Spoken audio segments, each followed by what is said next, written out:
Timbog ng Regional Anti-Cybercrime Unit 10 ang isang construction worker sa Cagayan de Oro City dahil sa pagbabantang ipapakalat ang mga pribadong larawan ng kanyang dating kasintahan.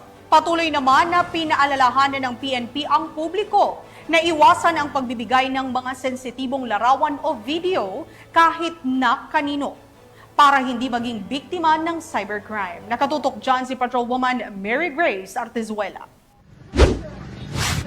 Isang construction worker sa Cagayan de Oro City ang timbog matapos magbantang ikakalat ang mga pribadong larawan ng kanyang dating kasintahan.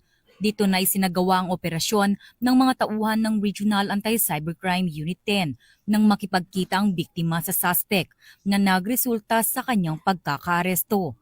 Kinilala ito na si alias Bill, 24 anyos at residente ng Cagayan de Oro City. Nahaharap ngayon ito sa patong-patong na reklamo, kabilang ang grave threat, photo and video voyeurism at Safe Spaces Act. Lahat ay may kaugnayan sa Cybercrime Prevention Act of 2012.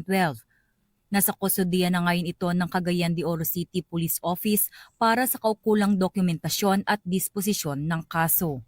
Last February 3, 2025, may kinanda kaming entrapment operation sa reklamo ng isang 25 years old na babae against her ex-boyfriend na 24 years old. Dati silang magnubyo o magnubya, at saka gusto ng lalaki magkabalikan. Ngunit ang lalaki ay may hawak na mga pictures ng babae.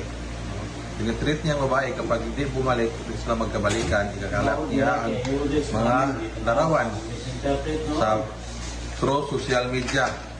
So ganon, kanda kami ng entrapment operation at nahuli namin yung suspect. At may, sa ngayon, pinasuhan na siya, may case na sa prosecutor. Mula dito sa Campo Crame, ako ang inyong PNN correspondent, Patrolwoman Mary Grace Artizuela, nagbabalita para sa Police News Network, Alagad na Batas, tagataguyod ng Balitang Pulis.